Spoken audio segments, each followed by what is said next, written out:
I think I tell you what, you'll be absolutely delighted because he has. Has he done me? Am I gonna get him out? I've seen a swell around that. So just you guys can't see what's happening here, but obviously it's amusing he's done me. highly. It's gone round the legs of the platform on the next. Yeah, around the leg of the platform on the next. As you can see, Lee's not attached to the F1 anymore. There we go, Lee. My favourite clip, I think, of the last 2 months. I was going to say, it's not your. What do you mean last 2 months? Well, it's this year, isn't it? Yeah, this year. But obviously, we released the short maggot video, well, maybe 3 months ago now. But one of my favourite clips, I think, you losing that fish. I was thinking, say it's not your favourite clip of all time, is it? No, I'm thinking your favourite clip of all time. What? It's not even a challenge. I know what your favourite clip of all time is. Is it casting on the island at Lindome? It's not even close to being cast on the island at Lindome. Come on, what's your favourite clip of all time? Surely you know what that is. Oh, right, I'm going to... All right, hang on. I can do the... Back a bit. That's my face. No, obviously the public haven't seen that clip, have they? The public has seen that clip. It's on YouTube, isn't it? Yeah, but not on ours. It's not one of our. No, it's on a different one. But surely that's your favourite clip of all time. Oh, that is my favourite clip of all time. But actually, on our videos, I think for the people watching, that clip is basically me fishing the Drennan knockout carp. No, I'm going to run that clip. Are you? So here's a treat for everybody. Right, the reason we're on today, it's a Friday today. We're trying to plan these lives for Monday lunchtime. But Monday I'm away and Lee's away, so we thought we'd come on Friday, give ourselves a bit of a fishing chat, whilst obviously you guys can listen in. So obviously that means we won't be live Monday, but we won't be live Monday. But the Monday after, yeah, the Monday after, the clip that we're talking about, which is hilarious, by the way, it is the best fishing clip that you're ever going to see. I'm going to run that at the start of our live for everybody. So not this Monday coming, the Monday after, which I think is at the 2nd, is it? Right. 2nd, 3rd? Right. Well, I can hardly contain myself, Rob. No, you'll love it. I'm going to run that at the start. 15 seconds of pure Lee Kerry joy. Yeah, joy. Yeah. So we've got a few topics because although we've not had the weekend, I've been fishing this week. You've been fishing 3 times. This week. Yeah. And I think it'd be nice to talk about the build-up for the weekend. So, sounds great. Because there's a big change on the way, Rob. There's a big change on the way, and I think that's really important for the guys here. Big change. Obviously, I look outside now. The skies are clearing. At night, it is freezing, and it's going to get cold, isn't it? Yeah, I'm on the Angling Trust Silverfish qualifier at Bradshaw tomorrow, and I just thought, I'll flick on BBC weather just to check, and it said -3 tonight, 4 degrees during the day, and -3 on the Sunday night. And I thought, and bright sunshine. You know, like basically, if you wrote down the worst possible fishing conditions, there they would be. So who knows what's going to happen there? No wind. I've never been to Bradshaw's, but it's a great place, isn't it? A lovely place. Yeah. I'm looking forward to going back. It's I've been like twice, I think. And I was supposed to fish the final there last year, but sadly we had a bereavement in the family, so I couldn't go. So I'm really looking forward to going back and having a go at it. But it's going to be a really tough one. There's from what I understand, there's a lot of good anglers booked on, so it's going to be. Can't wait for it. Can't wait. Okay. Right. Talk to us about Riddings, because we'll start in reverse. I fished on the flyer 10 grand winter extravaganza qualifier on Wednesday. And that was all because I sat behind you on the Tuesday on the festival that was on the same venue at Riddings. And I thought, this is a beautiful venue. It's only less than an hour from my home. I'll give it a go on the Wednesday. And I want to get a few people involved in this as well. I want to get a few people's sort of knowledge involved in what we're talking about. Because I sat down at my peg on Folly Lake I was on. I've never fished the lake before, never even seen the lake, didn't know really what I was doing. So I was next to Brandon George, who fishes the venue all the time. He finished second in the festival that you fished. He won his section both days in that festival. Fishes there at Riddings all the time. We should get Brandon on here one time. I think Brandon would be a great guest. Fantastic young angler. We'll get him on. And we were talking at the start. Now, on the first day of the festival, you'd been on that lake and you'd caught quite a few fish, and so had a couple of other lads fishing pellets. Obviously, the name of the game is catching little skimmers, little hand-sized skimmers, which love pellets. And Brandon, I looked at what he got, and he wasn't thinking about fishing pellets. He was like a ground bait guy, which I want to get everyone's opinion on this. So ground baits, folks. Put in your comments. This is a bit of research for us. What is your favourite ground bait? Like your go-to ground bait that you use on a commercial for like everything? You know that ground bait you just go, well, that catches me. I always catch fish using that.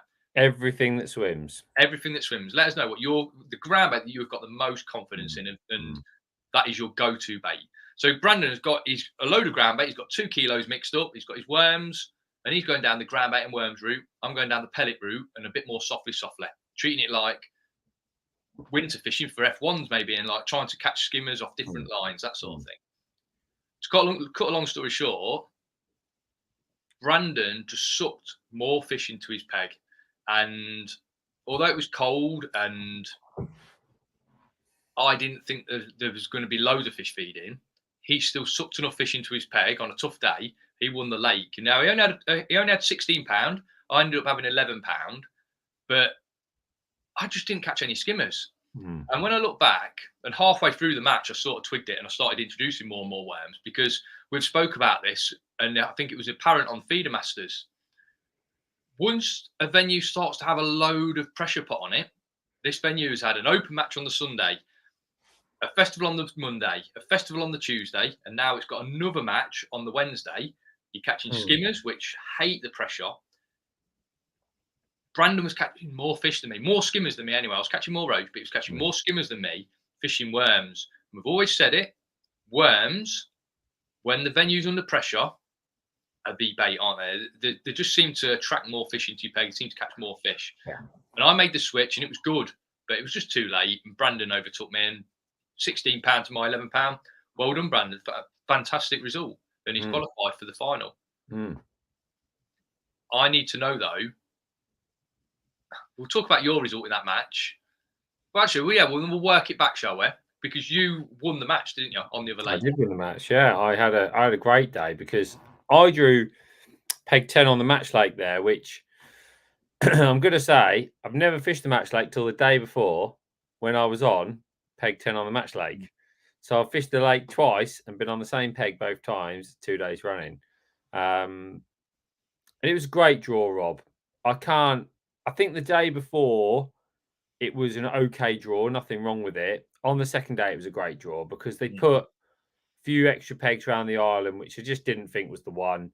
I'll tell you what the draw I thought it was, and this is just knowledge of fishing in general, looking at the lake, like you've probably done as well, and how it's pegged and the species you're targeting. You're in the middle of the lake, you're on a slight point, and on the first day, it was every peg around that point. And I looked at your peg and thought, with the other pegs in that had a lot of space, I thought, this is a top 3 on the lake peg, this is. And you were third on the lake. And then second day, on the actual open match, I'm guessing you're looking at this and going, this is probably the best peg on the lake that I've drew today. I think the pegs, I think there's 5 or 6 pegs on the lake that day that were like my peg, if I'm being honest. I'm not saying it was like stand out. No, it was a winning peg.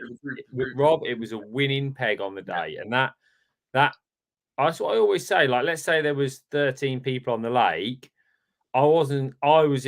If you were picking 5 pegs, writing down 5 numbers, I was on one of the 5 numbers. So that is, when you're fishing in a qualifier, that's the first part of the battle. Are you on a peg capable of qualifying? And I definitely was. I also had the benefit of the day before where, I don't want to go into it too much because for the guys watching here, Rob sat with me throughout the day and filmed a live match. We're editing it as we speak, and I think it's going to be brilliant. I think it's going to be a great watch. So look out for that one in the next week or so. It's going to be a really good watch. So that'll be free on this YouTube channel. Yeah, free on the YouTube channel. Yeah. All those extra detailed videos are always on the member section. 52 minutes long it is, Lee.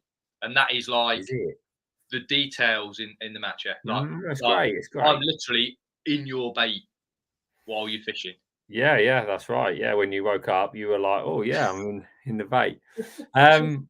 Yeah, so that was good. So then the next day, I'd learned a bit from that day, and I sat down and I just thought, I'm going to fish ground bait. I'm going to fish ground bait without worms to start with. Going to try and catch on maggots, catch a few quick fish, and then I'm going to introduce some worms when I need to. And that's how I fished my match, Rob. And it was really funny because the day before I was sort of moaning to you all day that I felt I wasn't happy with how I was feeding it. I felt I'd started behind on a different method. I just felt the whole day that I was one step behind, chasing my tail, which gave me a third in the match result, but didn't give me a result I particularly wanted. And then the next day, I felt the whole day I felt totally switched on. I kept the fish coming all day. And to be honest, I thought, I've had miles more than yesterday. Miles more. And I weighed 23.8 the day before.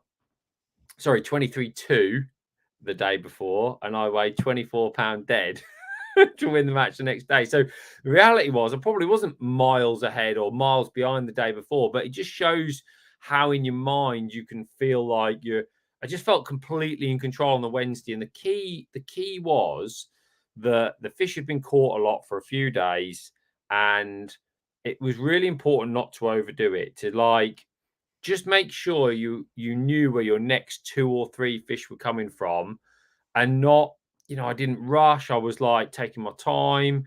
I was picking 1 or 2 off and then picking some fish off another spot just to try and make sure that I always have that continuity of fish.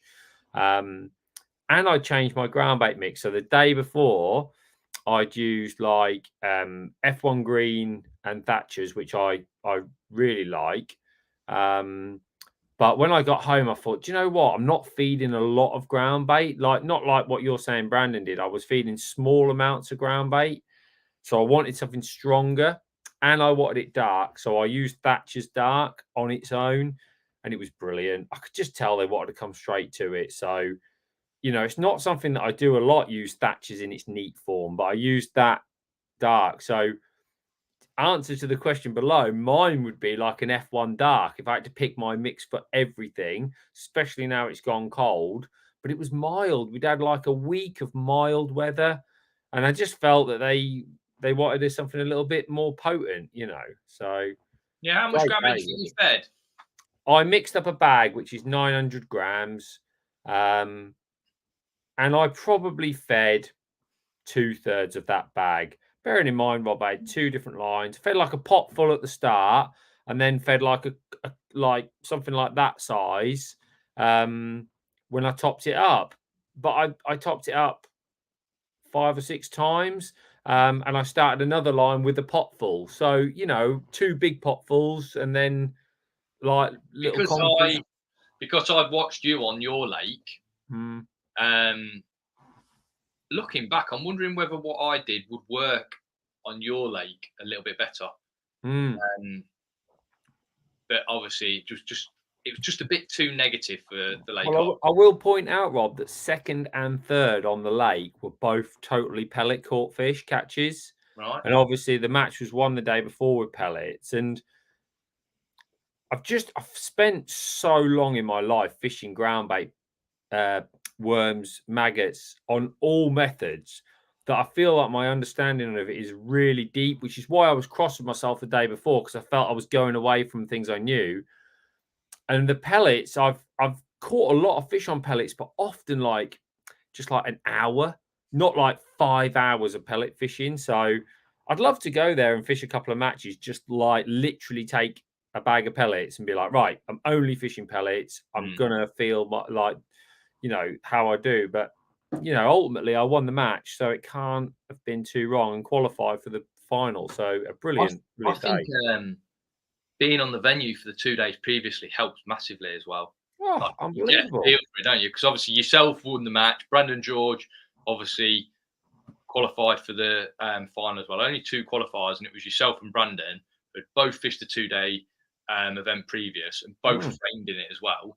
Yeah. So you're just in tune with it, and you're confident in what you're doing.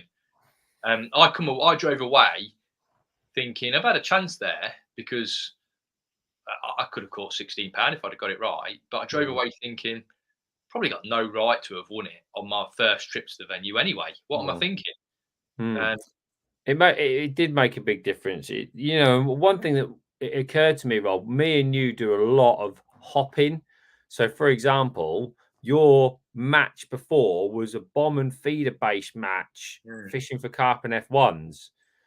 And me and you do that a lot. We go feeder, pole, silvers, carp, and it's nice whenever we get a little bit of time on one place, which is what we get on World Champs or when we're practicing for a big team match. But it was nice. Like by the 3rd day, I was like, I literally sat down. I was set up by half an hour to go, sat in the van, tied a few hooks, totally felt like completely at ease with what I was about to do because I'd been there for 2 days. And I think that makes a big difference, if you've got that opportunity to focus on a type of fishing. I think that really helps. Yeah, definitely. Right, just touch on your festival then, because I think the festival is well. Actually, no, I'm going to wait for the festival. I'm going to go through a few people first. Dino says, "Hello guys, well done, Lee, on the flyer qualifier." Andy Clark, hi lads. Question for Rob: Langold Lake, how you caught those little roach on the feeder? There's another question down here for Langold as well, so I'll go through that now, and then we'll talk about your festival at Riddings, because I think we need to know how you've done it and where you've been and what you've done. We'll break up a little bit. So, Langold Lake, I fished the Guru Feeder Cup qualifier 2 weeks ago. Managed to win the match. We'll talk about hopping. First time I've been to Langold as well. And when you are hopping around venues and fishing totally different things, you feel like you need to draw reasonable areas, or you need things to go for you first time, because quite often driving home, you'll know it, Lee, it's ticking away in your brain and you go, I know what I've got to do next time, and you've worked it out after the first visit. But that first trip, maybe you just need things to go your way. And as it was, I drew an area where I spoke to a few of the locals. I was on the wall section just as you come in, and they said, you're fishing for little tiny skerrits. That's what we do on a pole, but they're tiny. They're like 30 to the pound sort of size. Not really worth catching, a lot of blokes were saying. And it's a bit deeper here, so you can catch an odd bigger fish. So all of a sudden, in my mind, I'm looking at the target weight of less than £10. And I'm thinking, if I can quickly assess if there's any bigger fish feeding quickly, I can stick on them if there is a few fish feeding. But if there's not, I'll set it up for later in the day, and hopefully I'll get bigger fish later in the day. But if I can catch my little fish during the middle of the early part of the match, I'm still in the hunt. And that's what happened. So I've only fished 8 meters out for the little roach. Groundbait mix, swimstin black, just literally swimstin black. So the one I fish meal mix is great. It's very coloured. Fished. I tell you what, there's a video on the website of how we fish for roach at Tamar. It's literally gone live.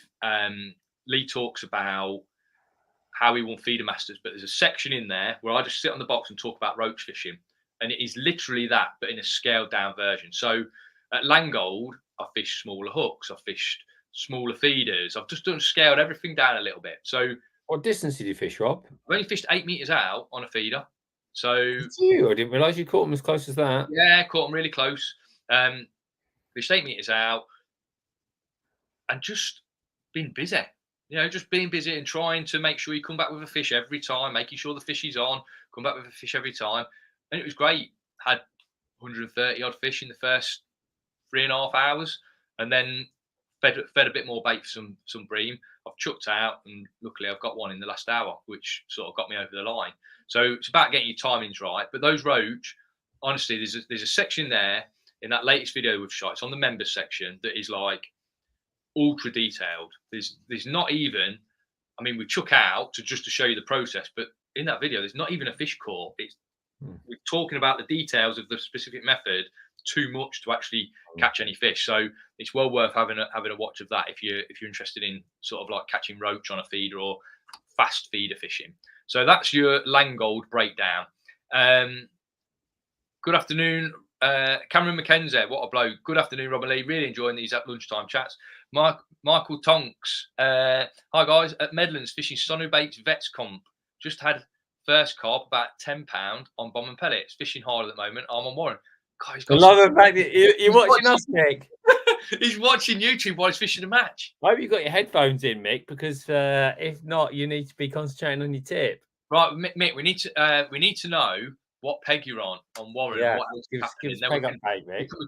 We could do on like some like live coaching, couldn't we? Tell you what, Mick. I fancy some carp short late on if you feed some ground bait. They keep coming in the silver matches. I'd like keep potting some balls in a ground bait short. I would. Yeah, I've told this someone I know is fishing it, and they're on Lansdowne, and he's not a pellet angler. He's not that sort of guy. He's not a carp angler generally. And I've said, you know what? If you want a great day with a chance of catching some carp, fish casters at like 7 meters aggressively, because we're hooking that many carp in their matches. But fish casters aggressively at like 7 meters with decent gear that you're going to catch skimmers on, and you are going to land your carp on it, and you'll be surprised what you catch at the end of the day. I think so, yeah. So many, aren't we? Yeah. If you've got some casters, get them in short. Casters and ground bait, I would be fishing short. But let us know how it's going. If you catch another fish while we're on, let us know. Thomas Larter, swim stim green match method mix. He's dual brand. He's dual branded, aren't you? Trying to keep everybody happy there, Tom. You know what, Lee? If you were to pick 2 iconic mixes, that'd be it, wouldn't it? Struggling to get more iconic than those two, I think. Yeah. Rob. Dino, Blake's Skimmers Dark mix 70/30 with Blake's Course Expander. I've not seen the Course Expander. I bet must be a nice fluffy mix that. Special G green bait tech on commercials in Romania. So Travel Living Tips is from Romania. He's a member of our site. The fisheries here in Romania are suited for a lot of fish meal, which obviously UK fish meal rules on commercials. Another Langold question. I think I've answered that, Chris. Good luck if you've got a ticket.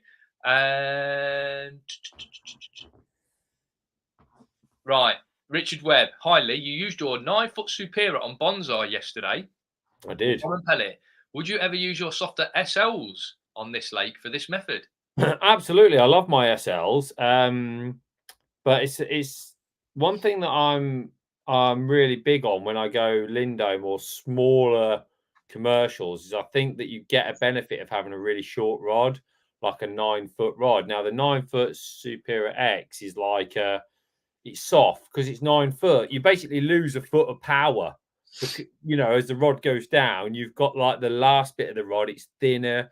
And just when you're chucking like 20 meters or like yesterday, I had a little tiny bomb on, and the SL would be great, no problem whatsoever. If that's what you've got, by all means. But basically, when I'm going out on a filming day, it's like, right, choose the perfect rod so that you can illustrate that.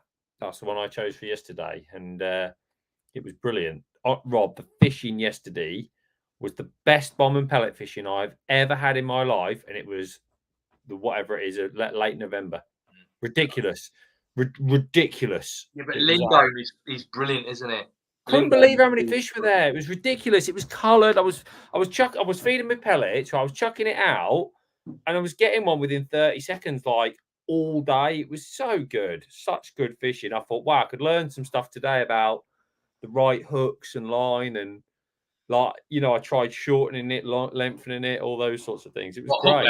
Hook length wise, yeah, it didn't really matter in the end, to be fair. But that's obviously because it's fishing well. But I would say the fishing like 10-inch was nice. It was just a nice length for those. Don't forget, it's mainly F1s. So yeah, would you go longer if it were carp, do you think?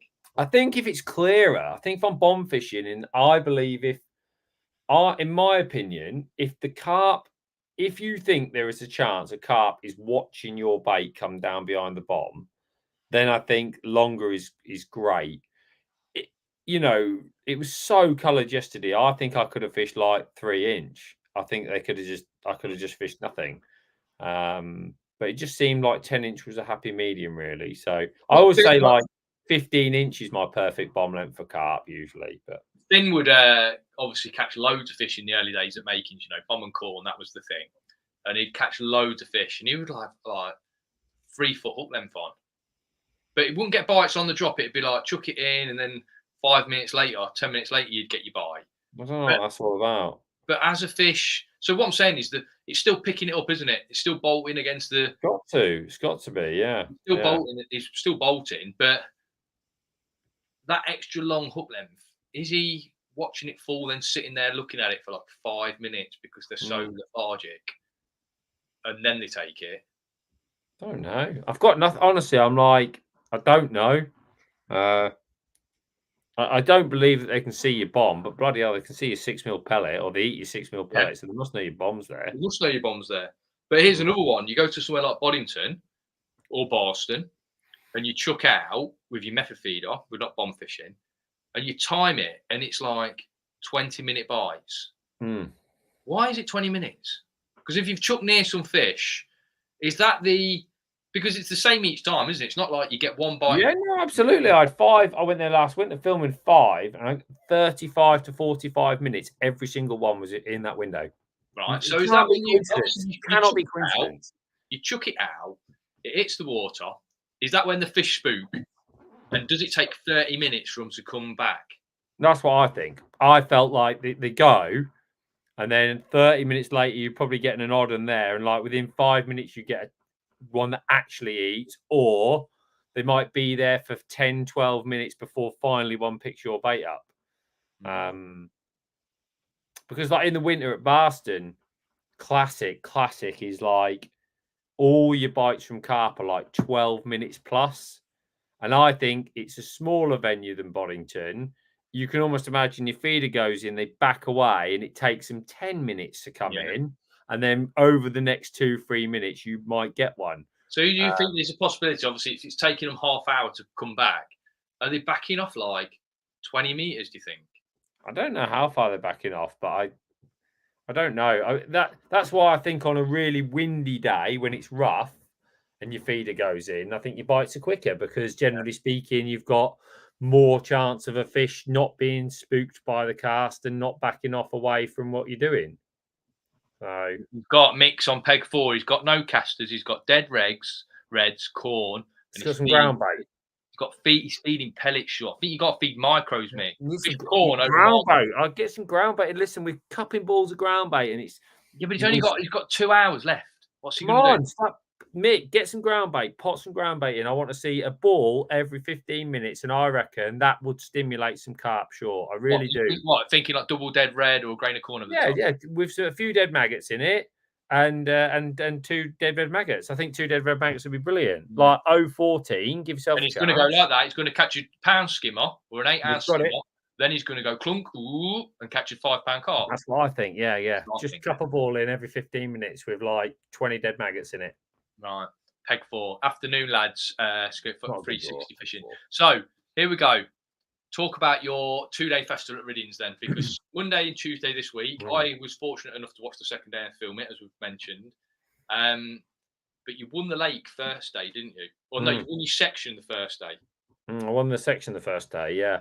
First day I was up on that folly pool where you were on the match, and it was really interesting because, again, I drew the same. I've only fished one other match there, and I was on the same peg. And it's a bit round the corner. It's certainly not in the top 5 pegs on that lake. It's like in that sort of round the corner bay, if you like. And I started off fishing with ground bait and an odd bit of worming, and I just couldn't catch anything. Like worms were terrible. And like 50 minutes in, I could see there was some fish being caught in the middle of the lake, and I thought, I need to change. So I changed to pellets, and I had like a great hour. I caught like I'm going to say I fished every single cast for an hour, just tapping in like 20 to 30 micros. And the difference is with that lake, it was fishing well, Rob. It was fishing well. It wasn't like the day you were on there. There was people catching fish. But the problem is there's a lot of like goldfish, like crucian-y, F1-y, goldfishy type fish under a pound.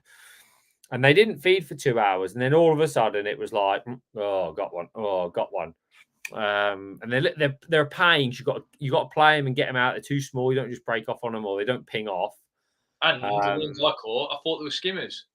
Yeah, of course you did. Yeah. Until you get them near your feet and they don't come up, you know, and then it's like, oh. Yeah. And I just felt like pellets was just bringing those in. So I started feeding some ground bait again, and I fished with maggots. I changed to maggots, and I had a really steady last half of the match where I caught like not hectic, but I just caught steadily till the end. There was no fish short, but I fished like 11 meters. And if I started having problems with like a carp or goldfish, I just started again somewhere, just literally fed a ball somewhere else and had caught a few there. It was good. So I won this. I had 26 pound and 17 was second. So I had a really strong day. I was like really happy with my day, won the section. And then the next day, obviously, was when we filmed the live match. And, you know, I touched on the Wednesday, but, you know, I thought pellets were going to be good. And you'll see from the live video, they were great, but for the wrong stamp of fish. And then, you know, with that in mind, had to change to ground bait. And I just, all day, Rob, I was, you know, you watched me. I tried topping up really regularly. It just sort of like, oh, yeah. Oh, no, it's gone. Then I tried like weighting it with bigger balls. Oh, yeah, that's the one. Oh, no, that's gone as well. And what happens on that lake and what happens on most skimmer lakes in my experience is you'll get like a slow start, then you'll get like this peak for like from, let's say, half an hour if you're lucky to like 2 hours in where it's like good and they're all feeding and it's good. And then I always feel like it just slowly tails off all day and you still got the better fishing in your mind and you're trying to push yourself. And that was where I went wrong. I should have just been more considered with what I was doing. But I think anyway, I finished third in the match and third in my section, but with £23, £26 for second, and then £29 won the section. Danny Harding won the festival. Shout out to him. I think he fished 2 brilliant matches with pellets. I think he's got that pellet fishing really, really, really well sorted. And I ended up 5th in the festival, which was great. Nice pickup. You know, you get 500 quid for 5th in these festivals. It was a great 2 days. As it happened, if I'd have come second in my section, I'd have only finished 4th because there was 3 anglers on 2 wins. So having Danny on that peg down there who won the match, even the next day when I had more room, I couldn't get to the £29 he caught. So I don't feel like I was ever going to win my section from my peg on that day with Danny down on peg 5. No, I think the best you could have done was second. That was the best I could have done second, which would have left me 4th in the festival, not 5th. I'm not that fast. I was happy to learn. I was much happier. You seemed pretty fussed at the time. Yeah, of course I was. But when I drove home, I thought I've learned a lot today. And of course, the next day, when you then win the qualifier and the match, you think, well, that was a pretty successful 3 days. A very successful 3 days. Yeah. So I was very happy with those 3 days. I can't complain about it at all. And I'm on a bit of a fishing marathon, Rob, because this weekend I've got Bradshaw's tomorrow, Angling Trust Silverfish qualifier. I am filling in for the Catch More Media team on the first round of the Hallcroft teams of 4. I'm filling in. I'm sharing. Me and Andy Geldart are sharing a place. And the other 3 are there. And I'm really looking forward to that. Although the cold weather, we'll talk about that in a minute, is going to have an effect. And then there is an on the fly 2-day at Meadowlands because he's had 2 in 2 weeks for 2 days as well, which I am brilliant. That will. Well, it's going to be really cold, so I'm just hoping that those carp. So good though, Lee. Yeah, I hope those carp back off into the middle, and it just makes the silverfish fishing better, Rob. You know, could that's be what more roach, couldn't you? could be catching more roach. Yeah, I mean, it'll be usually in those conditions. Let's talk about that because the forecast for the weekend, guys. If you haven't seen, it's going to be really cold nights. Really cold days. I mean, most of the country, check locally. I would have guessed further south, you might be a little bit luckier, but most of the country is forecast cold nights, cold days, bright, not a lot of wind. Now, that for me, and historically, is the worst type of fishing conditions when we get those first real proper frosts, which have come a bit later. We've only had a couple of days of it. This is the first bit of cold air that we're getting for any length of time. And I think you're going to have to be ready for a slow start. And I think you're going to have to be ready for the fact that you might have your last hour might be your power hour, as Rob likes to. Power hour. I feel that any time after like 1:30, like 12:30, 1:30, and then it's almost like if you've got a beautiful day and the sun's still out, you get a good last half hour. But if it's one of those days where it starts to get dark early, and by like 2:45, you're almost like be dotted down afloat. I can't see this nice enough because the lights started to go. That's when the fishing starts to go. It's almost like once the sun dips behind the trees, the fishing starts to go a little bit. Well, it's going to be really interesting. All four of those venues are different. I think Bradshaw's has got a lot of fish in it, so I'm hoping it holds up. I think Hallcroft could be tough Sunday because it'll have had 2 really cold nights. And Meadowlands is a great fishery, so I think Meadowlands will hold up as well. But, if you're out this weekend, just be aware of that. It's not going to be like what it's been like the last couple of weeks. I think the last 10 days or so, Rob, looking at weights and catches up and down the country, it's been fantastic. Like, really, everyone's caught plenty of fish. I've just got a feeling these next 2 or 3 days could be a bit harder. Right, I've just got to do a little bit of not admin. I've just got to obviously engage with the viewers because I went through the statistics, Lee. We've got 2 amazing statistics for everybody who've watched. I'm excited. I love a statistic. Right. First of all, this. I've got to say this is the most important statistic. 98% of our viewers are male. Right. That means 2% of our viewers are female. So obviously, females. If we're getting, I don't know, if we're getting 10,000, that's like 200 females are watching us. Do you know what I'm saying? That is. No, don't shatter my bubble. Don't say that. I'm shattering your bubble. Logging on. That is the fact that somebody's wife's logged on and he's watching it on it for it. But right, anyway, that could be happening. We'd appreciate any messages, wouldn't we? We would appreciate messages, right? But the next thing is 67% of the viewers that watch our videos are not subscribed to the channel. What? They're floating voters. No, I refuse to believe that you wouldn't subscribe for free. The channel. This is subscription.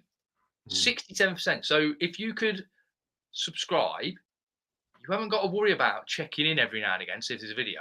No, you haven't. It'll be there. No, won't you? Already. And it doesn't hurt you, it doesn't cost you anything. Obviously, supports us, helps us out massively. You can subscribe to our YouTube channel, for the general YouTube channel, for free. It helps us. We appreciate it, and you get to know when we're on. I think that's fantastic. 2 top stats for you there. Great, I loved it. I absolutely loved it. We're going to talk about, on the subject of that as well, the coaching days, because we've had 2 comments here. John Imson, hi guys.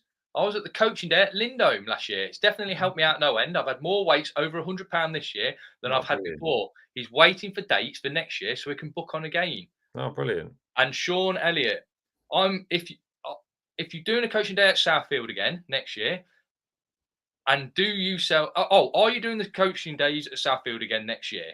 That's the first question. So 2 coaching day related questions.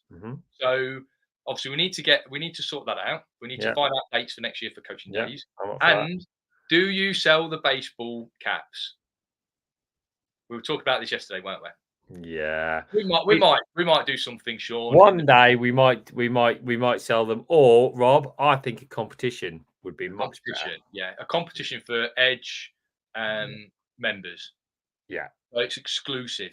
Oh, it'd be Edge members. Yeah, absolutely. Exclusive. Yeah. So will you be doing the coaching at Southfield again next year? Oh, he's done it again nicer.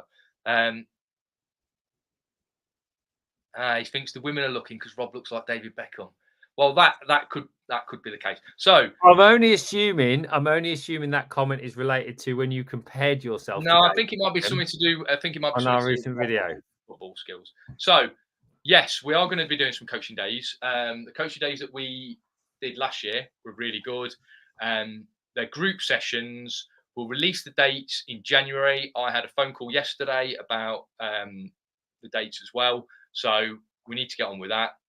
We'll release the dates in January. Generally, we go places like the Glebe, Meadowlands, we already spoke about, Lindome, Southfield, Ferry Meadows, sort of iconic venues that offer a range of fishing, Barston, and each day is focused on a particular method or a style of fishing. But you know what? If you want to fish something else, you're free to do that. And what we'll do is we'll help you out with that particular method in the afternoon fishing session. During the morning, there will be a real in-depth look at how we approach that particular method. So let's take Barston for an example. We'll say it's short range method feeder, Barston Lakes. We will prepare the bait. We will prepare the ground bait. We will show you our kit, hook baits, how to tie the hook lems, how to rig the method feeder up, how we're going to feed over the top, whether it's by a catapult or feeder. And then you guys can go off in the afternoon, put it into practice yourself. So it's all about a particular method. But if you want to turn up with a pellet waggler rod that day and say, I fancy having to go on a pellet waggler because I need to push on that, there's no problem with that. We'll help you out with a pellet waggler as well. But they are very enjoyable and successful days. So look out in January for those. Tim Baker, he wants an Edge member match. He's mentioned this before, and we will do one, Tim. We've spoke about it. We will have an Edge members match in 2024 for no doubt. No doubt. Okay. No doubt. Right. No doubt. It might be a midweeker though, Tim. So you might have to. Yeah, that's it. That's the thing I would say to the guys. It will no doubt be a midweeker. I think Barston would be very popular. Rob. Barston would be the one.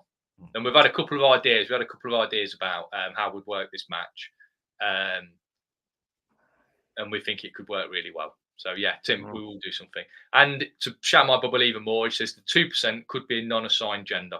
So it might not be women. It might just be non-assigned gender. Could be. But Tim, let's just imagine that they're all swimsuit models watching. That's all I think. They are absolutely. I think that's more than enough. Good luck this weekend. Not listen to me and you, yeah. I've got football weekend, so there's no fishing for me. Have a great time. Yeah, and then we will be back not next Monday, Monday after. And remember, I will have a clip of video that shows Lee in the best light possible to start off the live. So Monday, what Monday is that? What date is that, Lee? What is it? I don't know, but you're going to be very excited, Rob. I can tell. I am. It's the 4th. It's the 4th of December. Monday lunchtime, 4th of December. Set your reminders for the best video 20 seconds you're ever going to watch. And then you might be able to find one of me as well. Easy. Right. Okay. Thank you very much, folks. We'll see you next time. See you later.